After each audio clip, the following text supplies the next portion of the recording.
Alors nous sommes arrivés d'Af Ain Dalet de Avodah Zarah Ain Dalet pour le vendredi 14 Nissan Erev Pesach. Matnitin donc la nouvelle Mishnah.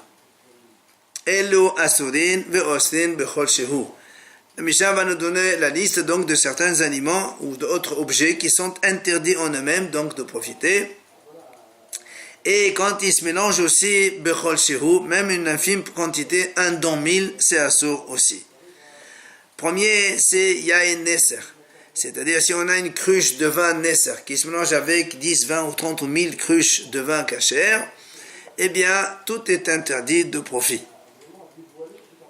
Avodat Koravim, tout ce qui est donc Avodah Zarah, c'est-à-dire une forme qu'on a fait pour l'Avodah Zarah, si elle se mélange avec d'autres formes, là aussi, tout est interdit. Dans les Vovines, on a vu ça avant que les Goïm, ils prenaient les animaux, ils faisaient un trou côté cœur, ils arrachaient le cœur quand l'animal est vivant pour aller l'amener à Avodah Zarah. Donc ces peaux-là, avec la trace du trou en face du cœur, ils sont interdits. Et donc s'ils se mélangent avec d'autres peaux, et aussi, ils sont interdits. Veshol Haniskal, quand un taureau il tue un homme, la Torah dit qu'il faut le lapider. Si maintenant ce taureau-là il s'est mélangé avec d'autres taureaux, ils sont tous interdits de profit. Quand on y a un mort entre deux villes, on ne sait pas qui l'a tué, on mesure la ville la plus proche et les sages de la ville ils amènent une génisse qu'on va fendre devant un fleuve.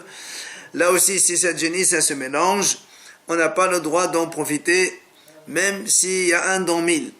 Mais c'est pour des Messora, l'oiseau que le Messora, le lépreux, il amène pour ses corbanotes. S'il se mélange avec d'autres oiseaux, on n'a pas le droit d'en profiter. Mais c'est un nazir aussi, Haramim disent que le nazir, quand il vient se purifier, il doit couper ses cheveux, et ces cheveux-là, ils sont interdits de profit. C'est pour ça que même s'il se mélange avec d'autres, c'est assourd. Au fait, El Hamor, c'est le premier-né âne, que normalement il est premier-né, donc il est sacré, il faut le racheter. Tout le temps qu'on n'a pas racheté, il est interdit de profiter. Et s'il se mélange avec d'autres ânes, ils sont tous interdits de profit. Ou basab et halav, quand il y a un morceau de viande qui s'est mélangé avec du lait déjà, et que le morceau il est devenu assourd, maintenant ce morceau de viande il se mélangeait avec plein d'autres morceaux. Là aussi, comme le morceau de basab et halav il est interdit à la consommation et aussi de profit, il interdit tous les autres morceaux aussi. Le sa'ir amishtaler, donc le bouc que on utilise le jour de Kippour, le Kohen Gadol il fait le tirage au sort, et celui qu'on va donc jeter par la montagne, s'il se mélange avec d'autres se'irim, ils sont tous interdits de profit. Enfin, vechulin shenishhatu ba'azara, si quelqu'un il a pris un animal hol, qu'il a égorgé dans la cour du Beth Amikdash, là aussi c'est interdit de profit, donc s'il se mélange avec d'autres, on n'a pas le droit d'en profiter. Voilà donc cette liste que la Mishnah amène, et la Mishnah conclut, Hade elu asurin, ve'osin bechol shehu. Donc ils sont eux-mêmes interdits, et ils s'interdisent pour n'importe quelle quantité, même un dans 1000. Alors la Gemara pose une question, Tanna ma'eka hashiv. C'est quoi ce mélange de listes de choses qu'on a dans notre Mishnah? De quoi le Tana il fait l'importance? À quel niveau? Et d'avant ce Baminan Kahashiv, si il nous liste les choses qui se vendent par minyan, par nombre, alors pourquoi il n'a pas cité aussi les Denamihatechot Nevela, des morceaux de Nevela? Aussi, comme ils se vendent par morceaux, alors s'ils se mélangent dans 1000 aussi, ils sont interdits parce que c'est d'avant ce Baminan, la bataille. Maintenant, et à Soudehana Kahashiv, si le Tana il parle que de Esurana, tout ce qui est interdit de profit, alors les dynamiques Hametz Bepesa, pourquoi il n'a pas cité le Hametz Bepesa? Si quelqu'un il a du Hametz à Pesa qui s'est mélangé avec du Kasher, comme c'est à Subhana'a, tout est interdit de profit. Alors, c'est quoi le point commun qu'on trouve dans cette Mishnah? Amar Rabbi Hiya Baraba Veitem Rabbi Sarnafha. Il dit Rabbi Hiya, et donc certains disent que Rabbi Sarnafha a Tanna Tati et les Davas Baminyan et Sodehana. En fait, ce Tana dans la Mishnah, il a donc utilisé deux principes. Un, le principe de Sodehana et aussi de Davas Baminyan. Donc, c'est pour ça que il a mis les deux en même temps dans cette liste. le Isur Hana'a, c'est normal. Et Davar Shubaminan aussi, comme on dit Davar Shubaminan Felo Be'el Fela Batel, c'est pareil, comme Davar Isur Hana'a aussi, il n'est pas Batel. Alors vient le Mahdi Velitne, Rosepad, Velemone Baden, Davar Shubaminan Isur Hana'ahu. Pourquoi alors on n'a pas mis dans cette liste aussi et Gozepar, c'est des noix de par, un endroit qui s'appelle par, Velemone Baden, c'est des grenades de Baden, en fait c'est des fruits, soit d'Orla ou bien qu'il aille Kerem, qu'on a planté avec un mélange de Kerem, et qui sont aussi Davar Shubaminan, et qui sont aussi sur Hana. Pourquoi on ne les a pas mis dans cette liste? Alors l'Agma a dit, c'est vrai, Tanalehatam. L'Agma a dit, en fait on les a cités dans d'autres Mishnayot, à leur endroit,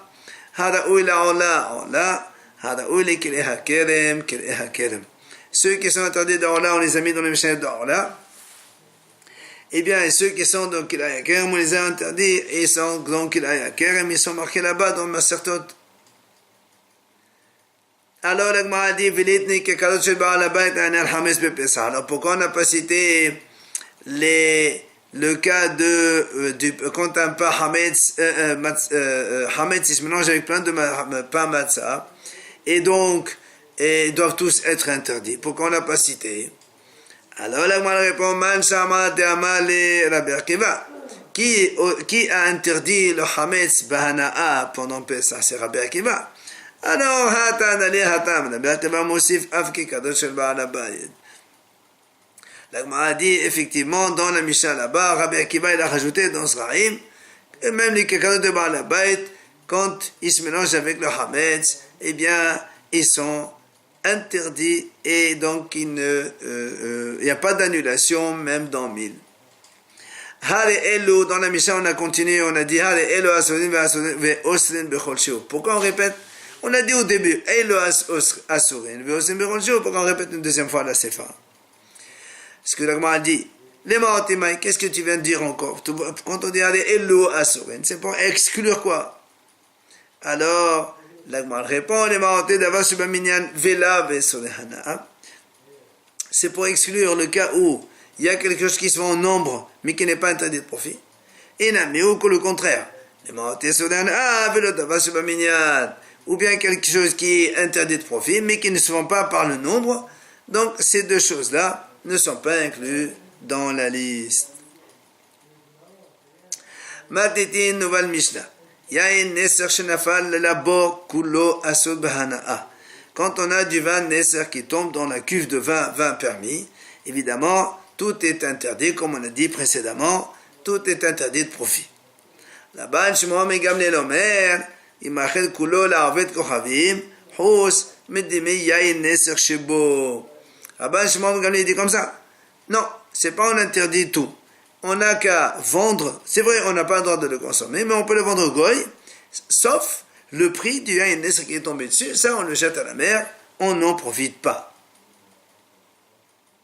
Voilà, Amalav, Halacha, que la banne Shemam Gamliel, Havit behaviyot. Ah bah, lo yain bi yain. Quand Rabban Shimon Gamliel a dit on vend tout et on jette à la mer le prix du yain nesser, ça c'est quand il y a un mélange de Havit, une cruche de vin nesser dans d'autres cruches de vin kasher. Là, on peut vendre au goyim, mais le prix de une cruche qui est nécessaire, on le jette à la mer.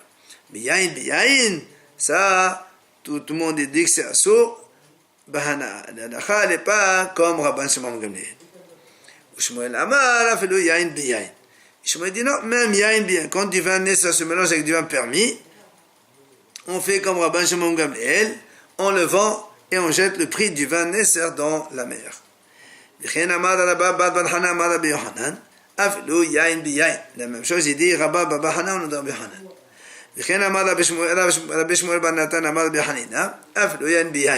La même chose, il dit même du vin qui se mange avec du vin, il y a un vin nesser avec du vin kasher, on fait comme Rashbag selon eux. Maintenant, l'Agma dit à Madame Nachman, halakha le maaseh. Maintenant, qu'est-ce qu'on retient comme une halakha pratique pour nous? Yain nesser, yain bi yain asur. Havit bi havit muta, stam yain afle yain bi yain muta.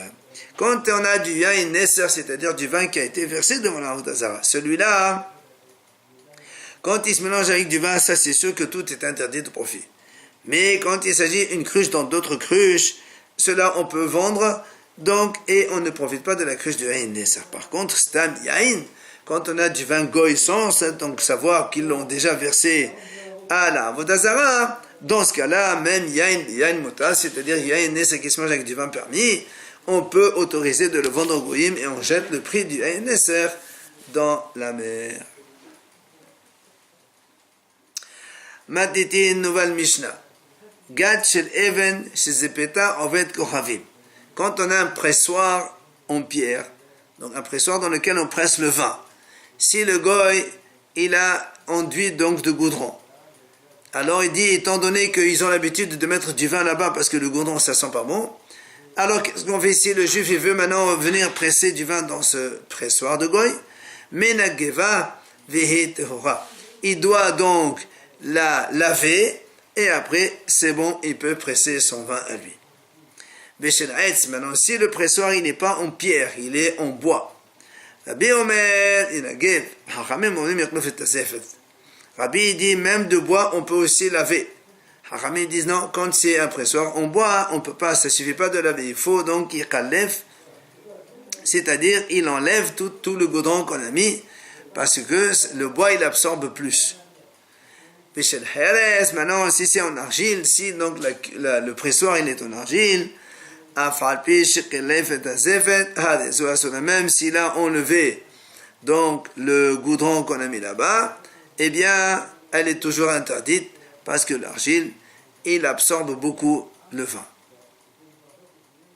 Voilà, Amar Rava. Il vient là-bas et dit, Davka zipeta. Quand est-ce qu'on a dit, quand on peut prendre donc le pressoir des goïm et on les lave, seulement quand le goy il a zipeta, c'est-à-dire il a mis donc cette couche de goudron pour la lisser. Aval, darachba, là. Mais si le goy il a donc pressé du raisin donc sur ce pressoir de pierre sans l'avoir donc enduit de goudron, alors dans ces cas-là on n'a pas le droit. Alors il m'a dit pshita, qu'est-ce que Rava vient de dire? Zipeta, c'est marqué zipeta, c'est pour ça que c'est motard. Ça vous a entendu que s'il n'y a pas ça, ben c'est un sourd. Qu'est-ce que Rava il vient nous enseigner? Il m'a dit non,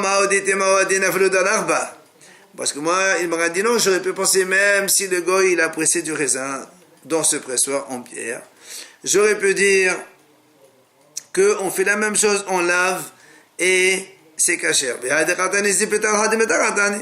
Et pourquoi on a dit zipeta? Parce que c'est la façon de faire. C'est pour ça que Rava dit non. Attention, si le goy il a écrasé, il a pressé le raisin seulement, donc on n'a pas besoin de laver, juste rincer suffit. Et il y a une autre version qui dit il y a une version qui dit au contraire. Rava il dit comme ça seulement quand il a enduit goudron, c'est pour ça qu'on a dit on peut laver.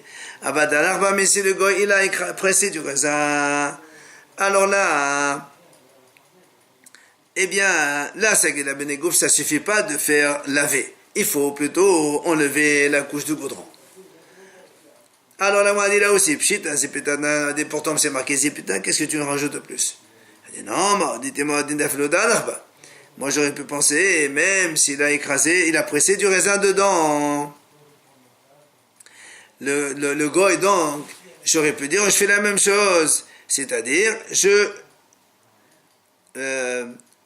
pourrais donc laver.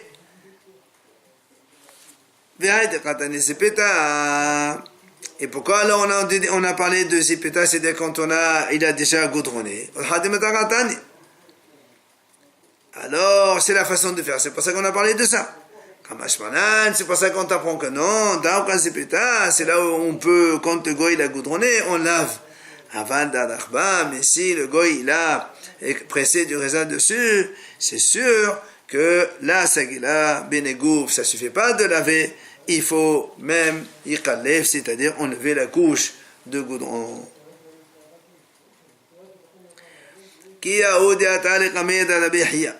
On ramène ici une petite histoire.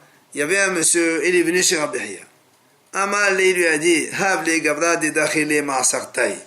J'ai acheté un pressoir chez un goy, amène-moi un rave qui pourrait me cachériser ce pressoir. Alors la Bihya Amal et les raves, il a dit à Rav, Zil Bahde, vas-y avec lui pour lui cachériser son pressoir. Mais, fais en sorte qu'après ils ne viennent pas me faire des histoires au Beth Midrash, c'est-à-dire fais attention de ne pas te tromper de halakha. Alors, Azal Hazid Shi'at fait. Rav il est allé, il a vu que effectivement le pressoir il était lisse, bien lisse comme il faut. Et donc, Amar Rav, il a dit, comme il a vu qu'il était lisse, il a dit, bon, il faut laver, bien laver, et ça suffit.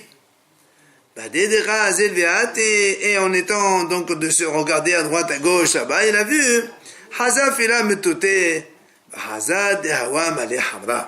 il a vu quelques fentes avec du vin à l'intérieur, c'est du vin goy. Est-ce que le goy l'avait fait auparavant?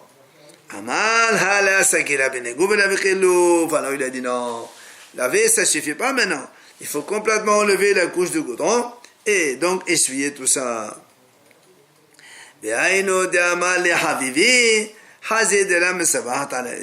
compris maintenant pourquoi Rabbi parle de son oncle, Rabbi Hiya il appelle Havivi, il m'a dit fais attention qu'après on ne vienne pas me faire des critiques au Beth Midrash, et j'ai compris la leçon.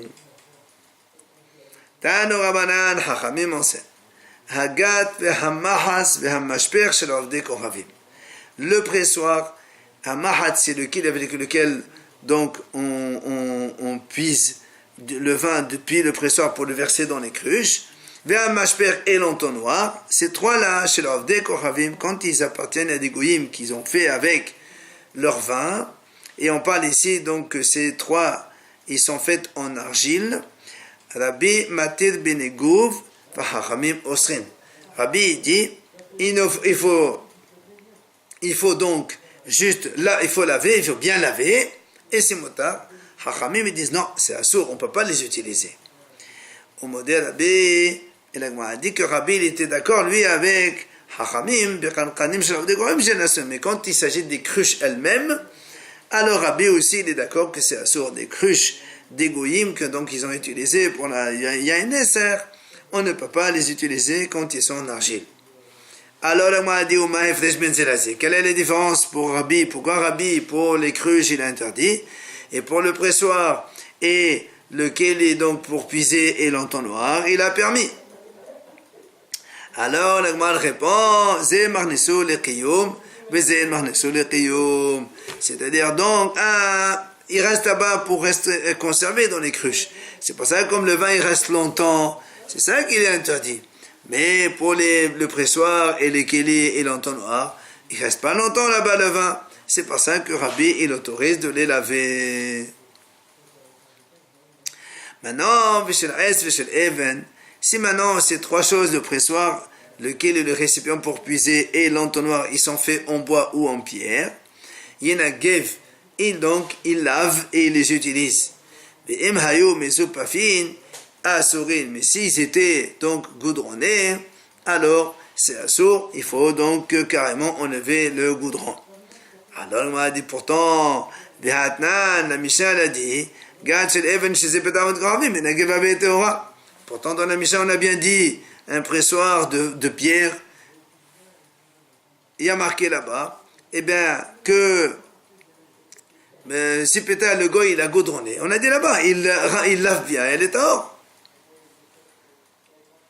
Alors comment ici il vient, il nous dit, ils sont assourds, il faut donc enlever la couche de goudron. Alors la répond, matidin de la danarba, braïta de danarba. La Mishnah parle que le goy il n'a pas pressé le raisin, donc c'est pour ça que là-bas même il a mis que la couche de goudron. Alors on lave et ça suffit.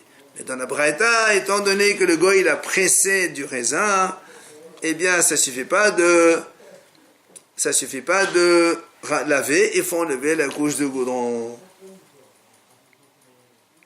Amar Mod vient l'agma lui dit, on vient de nous dire Hagat Mahas Mashper que le pressoir, le récipient pour puiser et l'entonnoir du goy, quand ils sont Heres en argile, on a dit tout à l'heure, Rabbi Matir Benegouf, Haramim Osin. Rabbi il a autorisé de laver et on les utilise, Haramim ils interdisent. Alors il m'a dit, comme je ne comprends pas, pourtant dans la Mishnah, on a bien marqué que si c'est donc Heres en argile, même si on a enlevé le goudron, eh bien c'est assourd. Alors comment Rabbi il dit ici Matir Benegouf?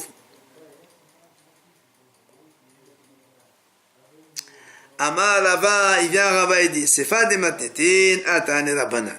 Rava dit, en fait, la Sefa de notre Mishnah qui a dit ça, c'est Asura, c'est le Hachamim qui dit ça. Sous-entendu que Rabbi, lui, il a le droit d'enlever la couche de goudron, et c'est Moutar. Darash Rava, Na'ava Altehu. Rava, il explique, il dit, comment on peut cachériser un pressoir. On met de l'eau bouillante là-dedans, ça suffit. Si quelqu'un il n'a pas, donc il peut pas enlever toute la couche de goudron, etc. C'est trop long. Ben tu verses de l'eau bouillante et ça cachérise tout simplement. Là-bas, kawa meshaded golfe le harpania, sahib le apomayo behatim le abasayo. Le Gemara raconte qu'en travail, il envoyait des cruches, même vides, dans une ville qui s'appelle Harpania. Qu'est-ce qu'il faisait?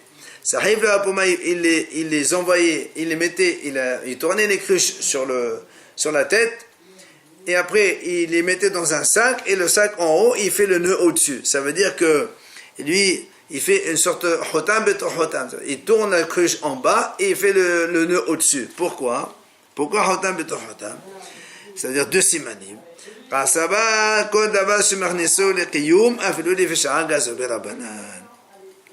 Toute chose dans laquelle on peut entreposer des aliments, comme ici les cruches c'est pour mettre du vin dedans, si on les envoie par un goy, on craint que le goy il les utilise temporairement pour mettre des choses là-bas, alors c'est pour ça lui il dit il faut donc faire double siman pour ne pas que les goy utilisent ce genre de choses.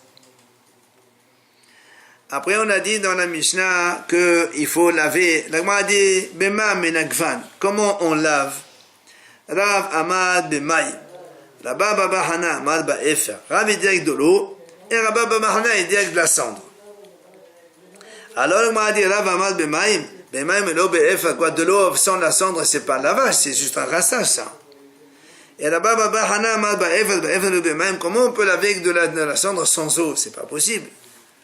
Alors, comment on peut comprendre cela? Et là, la Gemara dit, Rav Amad B'mayim Muadin La'efa. Rav Baba Hana Amad La'efa Muadin La'mayim Ve'la'plir. Habativta Habi Yabishta. La Gemara dit en vérité, aussi bien Rav que Rav Baba Hana, ils utilisent l'eau, les deux. L'eau plus la cendre. Alors, c'est quoi la différence? Habativta, il n'y a pas de mahalouk entre les deux. Quand le pressoir il est humide, alors là, on commence d'abord par mettre de la cendre, pour enlever le goût, et après on met de l'eau. Mais par contre, quand il est sec le pressoir, tu ne peux pas mettre de la cendre direct, il faut d'abord mettre de l'eau, et après tu mets de la cendre. Donc au final, il y a les deux, l'eau et la cendre, mais ça dépend comment est l'état du pressoir pour le laver. On utilise l'eau avant la cendre, ou la cendre avant l'eau.